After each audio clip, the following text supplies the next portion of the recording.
RCN. Le son de la différence.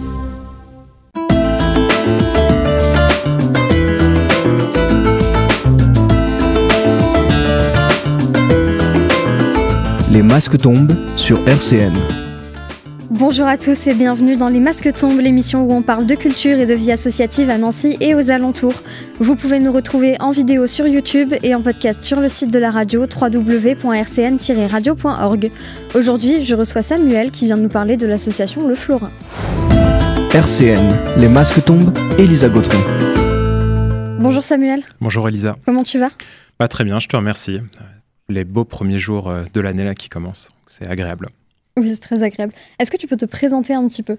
Oui, je suis Samuel Collin, bénévole au sein de l'association Le Florin, qui gère la monnaie locale qui s'appelle également Le Florin. Et donc, je fais partie des membres fondateurs depuis le tout départ. Et ça fait plusieurs années maintenant que je m'implique au sein de cette association. Et en dehors de l'association, c'est quoi ton parcours de vie ? Alors, j'ai un parcours de vie qui est tourné beaucoup autour des questions d'écologie. J'ai pendant longtemps été fonctionnaire territorial sur ces questions d'écologie et de développement durable. Et depuis quelques années, je fais partie d'une coopérative qui s'appelle KEPOS et qui fait notamment de la formation, de l'accompagnement, du conseil sur les questions de transition écologique. Et puis, je suis aussi engagé dans pas mal d'associations autres que le Florin, encore et toujours sur ces questions-là. Pourquoi t'intéresser justement particulièrement à la question de l'écologie ? Je sais pas. Ça est venu un peu comme ça avec ma compagne qui s'appelle Pauline, avec qui je suis en couple depuis une vingtaine d'années. Petit à petit, on a pris conscience de l'importance d'agir et de s'impliquer sur ces questions environnementales. Et c'est devenu un mode de vie et un engagement professionnel au fur et à mesure des années. Ça s'est fait petit à petit. Il n'y a pas de déclic à proprement parler.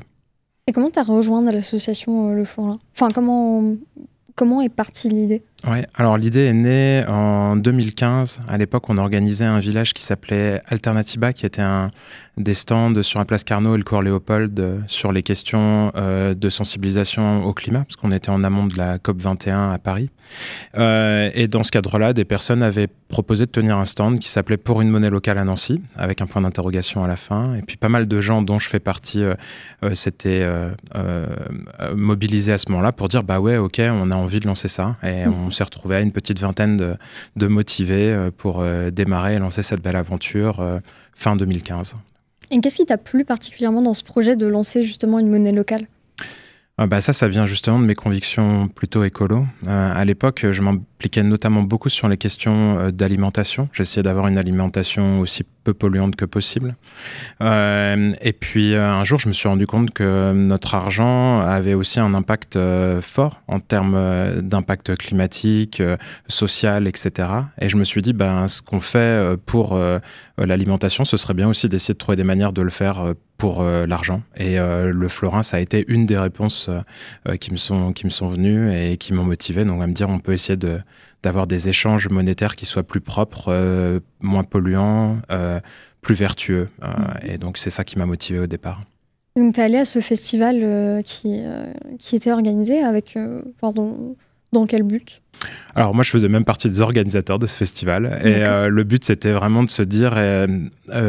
face au changement climatique, tout le monde peut agir dans son quotidien, dans son travail, dans ses engagements associatifs.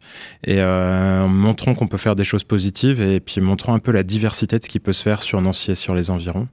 Donc, sur 2 jours, il y a à peu près 10 000 personnes, je crois, qui sont venues. À l'époque, les chiffres sont un peu vieux, donc je ne suis pas complètement sûr, mais c'est cet ordre de grandeur-là.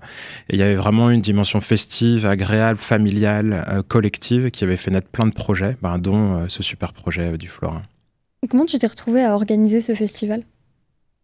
Ça commence alors que je suis engagé dans une autre association qui s'appelle Les Cigales. Et à l'époque, quelqu'un me dit il y a ces quelques personnes qui veulent organiser Alternatiba et faire ensemble, mais ils ont des soucis, ils ont personne pour gérer les questions de trésorerie et de finances. Et moi, je te l'ai pas dit, mais mes études, c'était là-dedans. J'ai fait une école de commerce. Et du coup, je me suis dit, j'ai des compétences que je peux mettre à disposition. Je vais venir à une réunion, voir comment ça se passe. Et puis... ils étaient très forts là-bas pour embarquer les gens au fur et à mesure. Donc, au bout de 2-3 réunions, j'étais devenu un peu un pilier comme plein de gens impliqués dans le projet, quoi.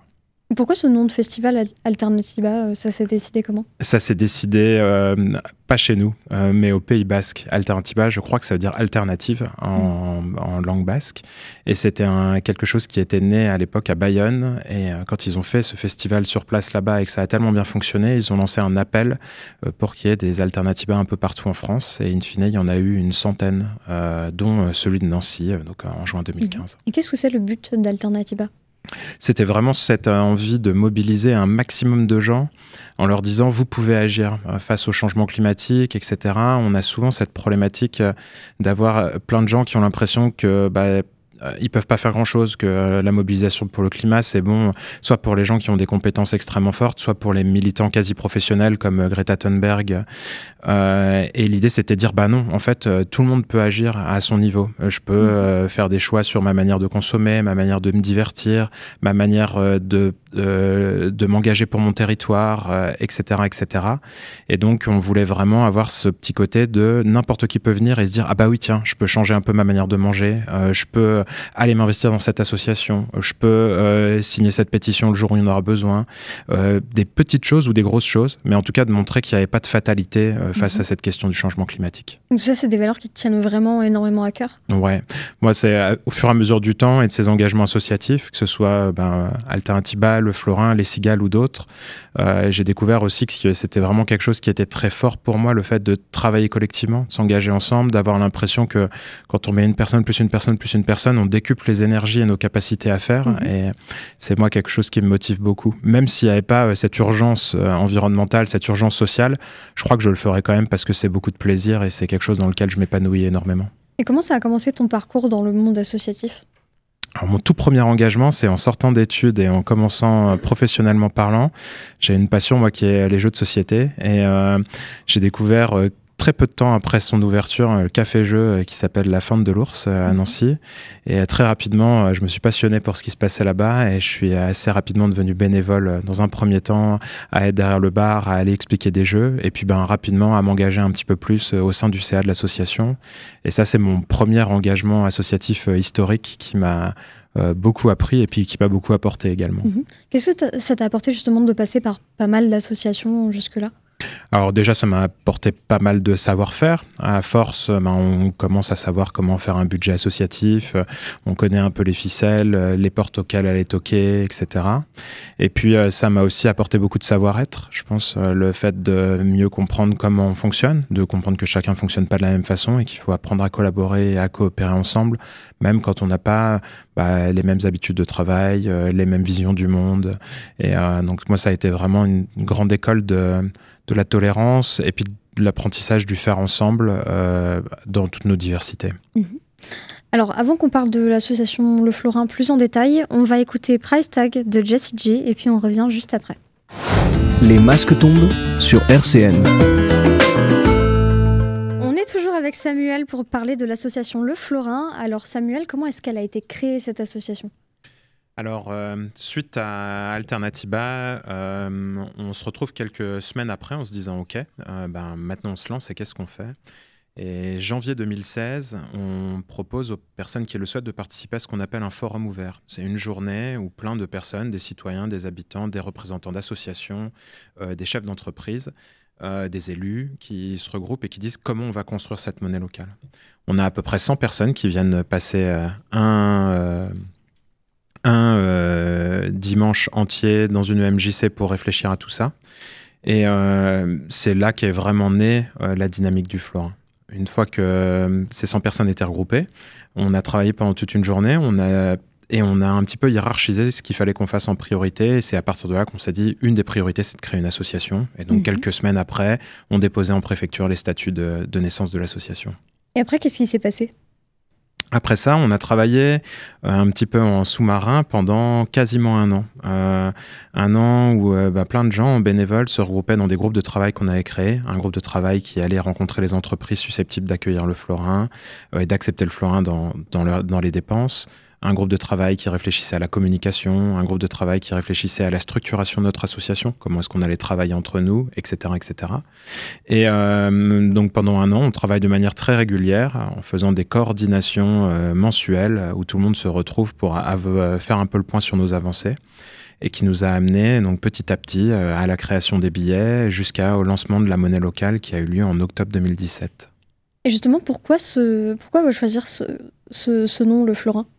Alors, on a fait un grand concours où on a proposé à plein de gens de proposer des noms. On a eu une bonne 60aine de propositions qui ont été faites. Et parmi ces propositions, il y avait le florin qui était fait par un ancien prof d'histoire qui expliquait que le florin, sans le A, c'était une monnaie qui avait circulé jusqu'à la Lorraine à une certaine époque. Mmh. Et puis l'idée de rajouter le A, c'était justement de faire le petit jeu de mots avec Lorraine à côté. Et voilà, après on a fait des phases de vote successifs et à la fin, il nous restait, si je dis pas de bêtises, la bergamote, le florin et le gros qui étaient en compétition. Et puis c'est le florin qui a gagné. Et comment ça s'est passé le lancement du florin ? On avait à l'époque déjà une 30aine d'entreprises qui étaient OK pour accepter la monnaie locale. Et donc on s'est dit, on va faire un grand marché en fait, où on va inviter cette 30aine d'entreprises à être présentes. On l'a fait à la mairie de Nancy, dans les salons au sous-sol. Et puis pendant toute une journée, on a invité tous les gens qui le souhaitaient à venir, à adhérer à l'association, puisque pour utiliser le florin, qu'on soit une entreprise, une association ou un particulier, il faut adhérer à l'association qui gère le florin. Et puis à changer leurs premiers euros contre des premiers florins pour pouvoir tout de suite les dépenser auprès des entreprises qui étaient présentes et qui l'acceptaient. Et donc la journée de lancement du florin, on a mis à peu près 12 000 florins en circulation sur Nancy et sur les environs. Et aujourd'hui, combien il y en a en circulation ? Alors aujourd'hui, on a battu notre record là, il n'y a pas très très longtemps. On est en ce moment 200 à 215 000 florins qui circulent sur le sud de la Meurthe-et-Moselle, dans une partie des Vosges et dans une partie de la Meuse. Et donc c'est 1 euro pour un florin ou c'est différent Ouais, c'est bien 1 euro pour un florin. Ça fait partie des choses qui sont cadrées par la loi. On pourrait souvent croire quand on fait une monnaie locale qu'on fait ce qu'on veut, mais en fait, il y a une loi qui est la loi sur l'économie sociale et solidaire de 2015, qui s'appelle... Donc on retient souvent sous le nom de loi Hamon, qui cadre ce qu'on peut faire quand on fait une monnaie locale. Et une des règles qu'impose la loi, c'est une unité de monnaie locale égale à 1 euro. Et justement, où est-ce qu'on peut échanger des euros contre des florins ? Alors pour ça, il y a 2 options possibles. La première, c'est de se rendre dans un de nos bureaux de change. Si on va sur le site www.florin.fr, on a la liste de toutes les entreprises qui acceptent le florin, mais on a aussi la liste des bureaux de change qui sont des entreprises partenaires qui nous rendent ce service-là. Il suffit de te rendre là-bas, de payer ta cotisation à l'association qui est valable pour 1 an à partir de la date où tu cotises. Et à partir de là, tu peux donner autant d'euros que tu veux et tu vas recevoir autant de florins pour pouvoir les redépenser ensuite. Et la cotisation pour 1 an, elle est à quel tarif ? Alors, le tarif standard que nous, on propose aux gens, c'est 24 euros pour l'année. Ça fait 2 euros par mois. Mais pour les personnes qui ont moins de moyens, ça commence à partir de 6 euros à prix libre. Donc voilà, n'importe qui souhaiterait utiliser le florin et qui a peu de moyens peut cotiser à 6 euros. Pour les gens qui ont un peu plus de moyens, on leur propose de cotiser plus, sachant que les cotisations, c'est la grosse partie de nos ressources et qu'on a 2 salariés à payer. Donc voilà, on rappelle aux gens que c'est grâce aussi à leurs cotisations qu'on peut faire vivre notre monnaie locale.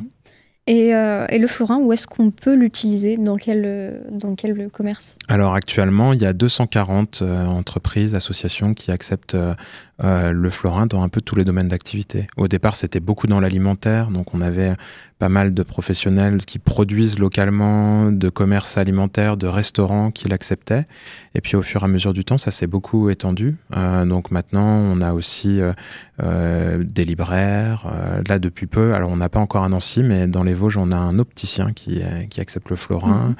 Il y a vraiment tout type de professions différentes aujourd'hui qui le font et qui le prennent. On a une comptable, on a aussi des agences de com. Enfin voilà, c'est vraiment très très varié.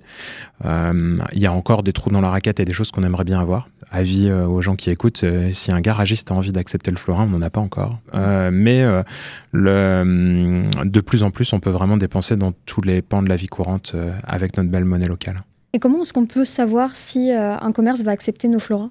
Alors tout simplement en se rendant sur le site internet pour voir l'annuaire avec tous les gens qui reçoivent, ou alors le commerce qui accepte le florin va avoir un autocollant dans sa vitrine, comme ils ont souvent des autocollants pour accepter par exemple les chèques resto. Et les commerces qui acceptent le florin ont également cet autocollant là qui dit ici j'accepte le florin dans leur vitrine. Donc, une bonne manière de savoir en un coup d'œil. Alors pour poursuivre, je te propose d'écouter Rich Girl de Nina Simone et puis on revient juste après. Du lundi au jeudi de 13h à 13h30, les masques tombent sur RCN. On est est toujours avec Samuel pour parler de l'association Le Florin. Alors Samuel, on parlait du florin là il y a quelques minutes. Pourquoi c'est important de l'utiliser ? Alors il y a plusieurs bonnes raisons d'utiliser le florin. La première, c'est que toutes les entreprises et les associations qui sont membres du réseau s'engagent sur une charte de valeurs qui défend des valeurs d'écologie, de lien social, de solidarité, d'ouverture au monde. Et donc, pour les gens qui le souhaitent, dépenser en florin, c'est un petit peu avoir la garantie d'avoir une sorte de label sur l'endroit où je dépense. Toutes les entreprises qui acceptent le florin ne sont pas parfaites, mais en tout cas, elles ont un engagement que nous, on estime un peu au-dessus de la moyenne sur ces questions de valeurs écologiques, sociales, solidaires, etc. Souvent, quand on dit ça aux gens, ils nous disent pourquoi vous n'avez pas juste fait un annuaire ou consommé éthique en Meurthe-et-Moselle ou aux alentours. Et nous, on leur répond que ça, c'est le deuxième effet extrêmement positif du florin. C'est que quand je vais dépenser dans une boutique en euros, je ne sais pas trop ce que mes euros vont devenir. Mais si je fais la même démarche en allant dépenser en florin, elle-même va devoir les redépenser. Je te donne un exemple. Si par exemple, moi je vais manger au Majeur, qui est un restaurant que j'aime bien au centre-ville de Nancy, qui accepte le florin, quand ils vont recevoir des florins, il va falloir qu'ils se demandent ce qu'eux ils peuvent en faire. Et donc peut-être qu'ils vont aller à la Grenaille, qui est une brasserie bio et locale, qui est pas très très loin d'ici, à Rosières-aux-Salines. Et puis à Grenaille, ils vont se dire qu'est-ce que moi je peux faire de mes florins. Peut-être que je pourrais aller chez 3 Idéfix pour imprimer mes étiquettes, qui est donc un imprimeur du coin qui accepte aussi le florin, qui lui-même va peut-être se dire tiens, si je pouvais me payer une partie de mon salaire en florin pour aller moi-même redépenser et faire mes courses. Et comme ça, avec un seul florin au départ, on va créer de la richesse et de la coopération entre plein d'acteurs sur le territoire. Et c'est vraiment ce que nous, on appelle ce cercle vertueux qui, pour moi, est l'intérêt numéro 1. Il y a un troisième intérêt, c'est le fait qu'on a ce qu'on appelle un fonds de réserve. C'est-à-dire quand il y a 1 euro qui est changé contre un florin, nous, cet euro, on doit le bloquer sur un compte en banque. Ce qui fait que si demain on arrête, on est en capacité de rembourser tout le monde. Mais ce fonds de réserve, on a monté un partenariat avec la structure qui le gère pour qu'il puisse prêter cet argent en priorité aux acteurs du territoire. Donc en fait, en dépensant en florin, je vais vraiment avoir cet effet de soutenir l'économie que j'ai envie de défendre, à la fois par ma consommation, par le fait que je les mets en relation et par le fait que plus facilement ils vont pouvoir emprunter pour se développer ensuite. Et le florin, c'est pas seulement des billets papier comme tu me disais hors antenne? Ouais, tout à fait. Le florin, pendant longtemps, c'était que des billets papier. Et au fur et à mesure du temps, on s'est dit, c'est plus forcément que dans l'air du temps, quoi. Il y a plein de gens qui ont plus trop l'habitude de dépenser en monnaie, qui ont plus trop d'argent dans les poches, et donc il faut peut-être aussi s'adapter à ce que les gens veulent. Et donc on a développé il y a 1 an et demi le florin en version numérique. Et donc maintenant, on peut aussi payer en florin avec son smartphone ou son ordinateur pour les gens qui le souhaitent. Donc le florin, comme tu le disais, c'est aussi une association. Ouais. Est-ce qu'il y a des événements à venir pour l'association ? Alors on essaie régulièrement de faire des choses. On a des événements qui sont spécifiquement dédiés aux membres professionnels du florin, les fameuses entreprises qu'on essaie de faire coopérer et travailler entre eux. Et puis on a des événements qui sont ouverts au grand public. Alors déjà, on essaie d'être, nous, très présents sur les événements faits par les autres. On tient des stands un peu partout sur les événements qui a lieu généralement au printemps, été et au début de l'automne, pour se faire connaître. Et puis on organise les nôtres, et le prochain que nous on organise, c'est le Florin sur la place. Ça aura lieu le 13 avril, le samedi, de 10h à 18h sur la place Charles III. Et là il y aura une 40aine de professionnels qui acceptent le florin, qui tiendront un grand marché avec aussi des animations pour que tous les gens puissent venir découvrir la monnaie locale et découvrir la richesse des entreprises qui la composent. Est-ce qu'il y a d'autres événements à venir Alors, d'autres événements, il y aura des choses au fur et à mesure de l'été, mais j'ai pas encore les dates, donc je peux pas encore te les annoncer. Mais notamment, on compte faire à un moment une journée un petit peu spécifique où on va aller se faire connaître un petit peu devant les différentes boutiques. Mais pour l'instant, j'ai pas de date à t'annoncer, donc il faudra que les gens soient attentifs sur les réseaux sociaux en nous suivant ou alors sur notre site internet.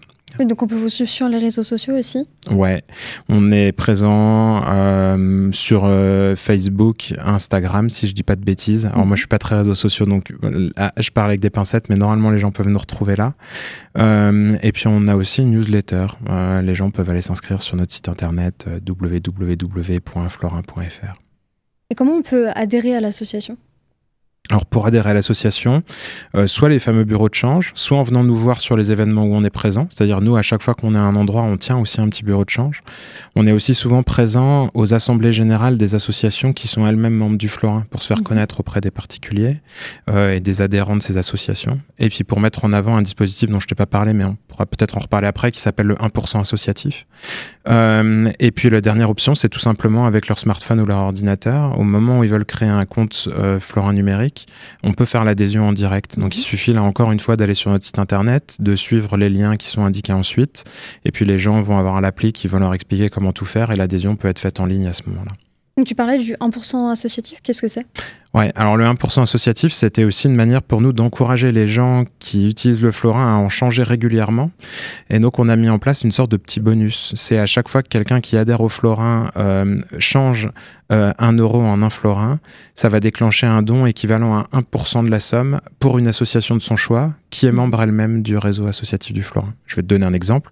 Moi, j'ai désigné la Belle Idée, qui est un chantier d'insertion qui retape des meubles à Jarville et qui est une asso que j'aime beaucoup. À chaque fois que je vais changer par exemple 100 euros pour 100 florins, eh ben, je vais bien récupérer moi mes 100 florins, mais en plus de ça, la Belle Idée va récupérer un don de 1 florin qui va lui permettre de faire elle-même des dépenses avec cette monnaie locale et donc d'avoir un petit bonus pour les gens qui changent régulièrement. Alors pour terminer, qu'est-ce que tu pourrais dire comme dernier mot à ceux qui nous écoutent ?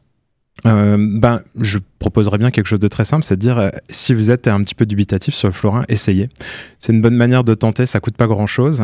Et puis on voit, il y a des gens qui se prennent vraiment au jeu et pour qui après ça devient une habitude, une routine. Ils ont en permanence ces beaux billets dans la poche et ils s'en départissent pas. Et puis il y a d'autres gens qui testent et puis qui rapidement se rendent compte que c'est pas fait pour eux et c'est pas grave. L'important c'est que c'est un geste qui est facile, efficace et qui demande pas énormément d'efforts pour contribuer à transformer notre territoire sur la voie de plus de sobriété, plus d'écologie, plus de solidarité locale et internationale, plus de culture. Et donc voilà, c'est plein de belles valeurs que nous on essaie de défendre et qu'on engage et qu'on invite les gens à venir défendre à nos côtés en utilisant le florin au quotidien. Merci beaucoup Samuel d'être venu dans l'émission. Merci beaucoup de m'avoir invité, Elisa. Avec plaisir. Et puis on va se quitter en écoutant Taxman des Beatles et on se retrouve très vite pour une autre émission des Masques tombent. RCN, www.rcn-radio.org